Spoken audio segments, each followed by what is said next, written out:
What if I told you your ancestors used urine to whiten their teeth, and that it actually worked? Yep. From chewing on twigs to brushing with bones, oyster shells, volcanic ash, and yes, pee. The journey of dental hygiene is a saga of survival, science, superstition, and a little bit of gross genius. So grab your toothbrush, or a sharpened stick if you want to stay historically accurate, because today we're diving deep into the bizarre, brilliant, and sometimes bloody evolution of dental care. And trust me, you'll never look at your minty fresh toothpaste the same way again. Let's rewind. Way back. Prehistoric times. Cavemen were the original minimalists. Their dental routine? Simple. Eat natural, fibrous food, and maybe poke around with a bone or a stick. So grab your toothbrush, or a sharpened stick if you want to stay historically accurate, because today we're diving deep into the bizarre, brilliant, and sometimes bloody evolution of dental care. And trust me, you'll never look at your minty fresh toothpaste the same way again. Let's rewind. Way back. Prehistoric times. Cavemen were the original minimalists. Their dental routine? Simple. Eat natural, fibrous food, and maybe poke around with a bone or a stick. See, early humans didn't actually have many cavities. Why? Because they weren't chugging Mountain Dew or eating gummy worms. Their diets were low in sugar and full of rough plant fibers, which naturally scrubbed their teeth while chewing. That's right. In a shocking twist, chewing was their toothbrush.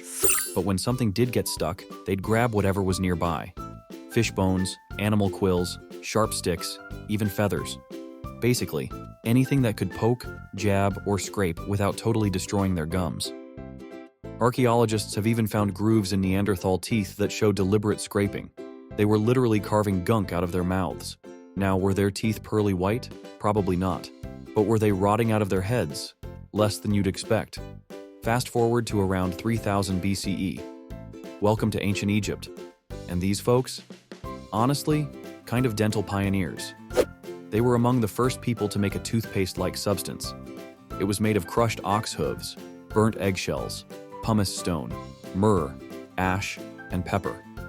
Basically, brushing with this stuff was like scrubbing your mouth with spicy gravel. And yet, it kind of worked. Why? Because Egyptians believed cleanliness was close to godliness, literally. They thought decay was a sign of spiritual impurity, so they took oral hygiene seriously.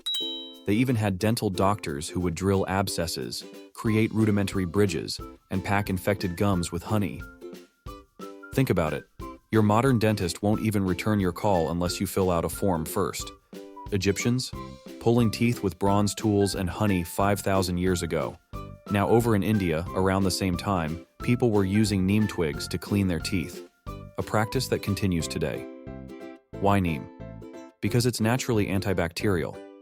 They didn't know the chemistry back then. They just knew people who chewed neem had cleaner breath and fewer gum infections. It's a brilliant example of empirical science before science had a name.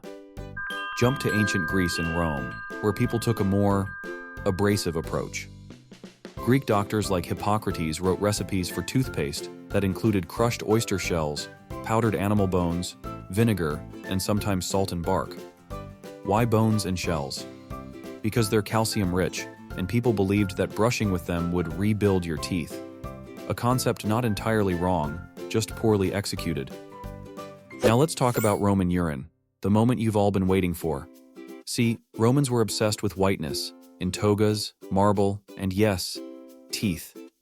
They believed white teeth were a sign of wealth, hygiene, and attractiveness. So when they realized ammonia in aged urine could strip away stains, boom, DIY bleach. They imported Portuguese urine by the barrel. There were even ancient Roman love poems that mentioned how good a person's breath smelled after rinsing with pee. Imagine getting dumped because your mouthwash wasn't pungent enough. Meanwhile, in ancient China, dental care was deeply tied to herbal medicine and energy balance. They used ginseng, lotus leaves, ground mint, clove oil, and salt-based pastes. Their toothpaste didn't just clean your teeth, it was supposed to re-energize your spirit and make your breath smell like a spring breeze. And don't forget Japan. They had tooth blackening called ohaguro, where people intentionally dyed their teeth black with iron filings and vinegar. Why? It was seen as beautiful, a symbol of adulthood, and even protected teeth from decay because the iron created a sealant-like effect. Jump to medieval Europe, where things went backward. Hygiene was out, superstition was in. People believed toothaches were caused by worms living inside their teeth. Yes, worms.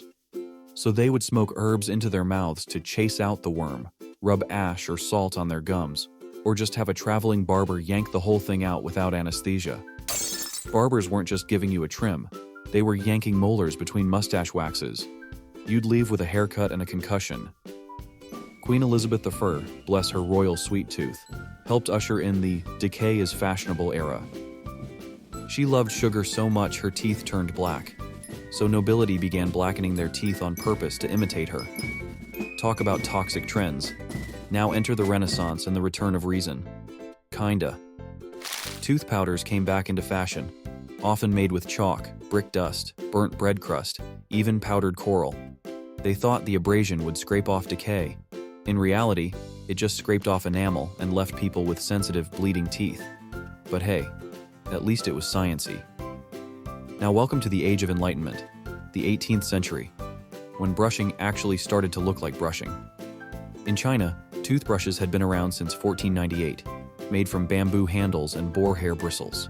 Europe caught on later when Englishman William Addis, while in jail for inciting a riot, invented the modern toothbrush from a bone, bristles, and glue. Innovation through incarceration. By the 1800s, dental science was booming. We got the first dental school, toothpaste in jars, and eventually, Colgate's toothpaste tube in the 1890s, inspired by artist paint tubes. Then came fluoride, the hero of modern mouths. In the early 1900s, researchers noticed kids in Colorado had brown-stained teeth, but very few cavities. Turns out their water had high natural fluoride. So scientists flipped the script, added fluoride in smaller doses to water supplies and toothpaste, and watched cavities drop nationwide. The 1960s gave us electric toothbrushes, bulky, buzzing, and probably strong enough to strip paint, but revolutionary. And now, in 2025, we've got Bluetooth-connected toothbrushes, ultrasonic vibration, pressure sensors, water flossers, AI-powered brushing analysis, even mirrors that tell you if you've missed a spot. It's a long way from porcupine quills and goat hoof powder. But here's the twist, some of the old ways still work. People around the world still use miswak sticks, neem twigs, and herbal salt mixtures, and they're backed by modern studies. These aren't just cultural quirks, they're effective alternatives. So the next time you brush your teeth, just remember, you're part of a 10,000-year-old tradition that's involved chewing twigs, boiling bones, crushing coral, painting molars black, and yes, gargling with imported pee. And yet, we still complain about flossing. If you learned something new, or just feel very grateful for your toothpaste that doesn't taste like dead oysters, hit that like button. Subscribe for more bizarre and brilliant stories from history, and don't forget to check the links in the description. Oh, and please, for the love of molars, do not try the Roman urine method. Your dentist will not be impressed. Thanks for watching, and keep those teeth sparkling.